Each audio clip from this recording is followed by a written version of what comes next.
The biggest problem is the disunity of Africa. They've divided it. They've imposed, borders on it, because they know that once divided, it will never be in a position to challenge them. China has got the biggest population, bigger than us. They are in charge of, they've got one president.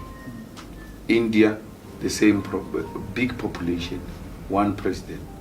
We have almost the big population as a continent with 56, if not 54 presidents. What are we doing? It's pure division of Africa so that they can continue to exploit the resources of Africa. The day they are done with these resources, they are going to say Africa must have one currency, Africa must have one president, it must have one government. It doesn't make sense why you've got so many presidents. It's still making sense now because they are benefiting out of it. The division of Africa is the biggest problem. When I say remove the borders, they say no, these Nigerians are going to bring drugs in. But it is not Nigerians who owns the clubs where these drugs are being sold to children of middle class. Yes, I'm not saying Nigerians are not selling drugs. Neither am I saying they do, but they are white people who are selling drugs, who have a free passage into the country with drugs. You don't care about them. We must care about blacks because we suffer from self-hate. We need this continent. My vision is not to be a president of South Africa.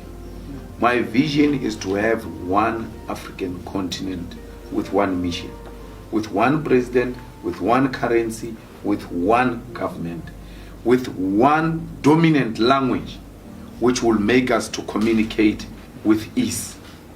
Because they divided us and then imposed languages on us, made sure that we don't just talk to each other, not only in the continent, even here in South Africa. This interview, we should be conducting it in our own, one of the indigenous languages that is common and well spoken by everyone.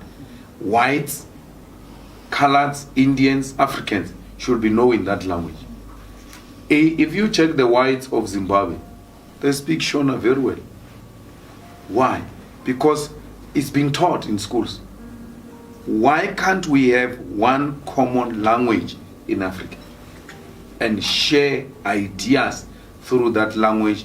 Because if we cannot speak the same language, we'll never understand each other. And that division will perpetuate from one generation to the other. I want to go to Nigeria. I want to go to Ghana. I want to go to Egypt the same way I came to Kimberley, without anyone asking me where you're going, where are your papers.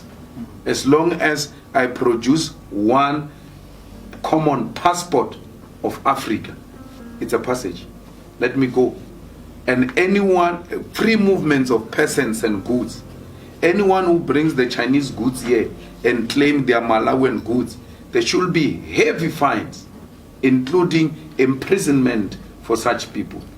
It must be purely Malawian goods which are produced in Malawi, which are going to have free movement in the whole of African continent. In that way, we're going to grow each other. There's no Malawian who's going to come here. There's no Zimbabwean who's going to come here. They will stay in their countries because there are opportunities there for their countries who are trading with each other without any restrictions. The Europeans, through the European Union, they are doing it. But they can't allow us to do it. I'm more insulted by Africans than anyone else when I say, let's have a borderless continent. Let's have free movement of persons and goods. South Africans have been made to believe that there is nothing outside South Africa. And we've got a lot of things to offer to the continent. But the way we are so restricted, we don't think that there is a world outside South Africa. And we even think there is Africa, then there is South Africa. So that's where our problem is. Once they open the borders, we're going to realize that no, man, there's actually huge market out there. There are a lot of things we're doing here in this country which are not being done in many African countries. We can go and introduce them there and get ourselves huge opportunities. But we're believed to believe that there's nothing out there. All the good things are in South Africa. That's why these people are coming to South Africa. It's not true. They're coming to South Africa partly because there's violence where they come from. They're coming to South Africa partly because their economy have collapsed. We need to revive those economies. No, thanks. Thank We will go to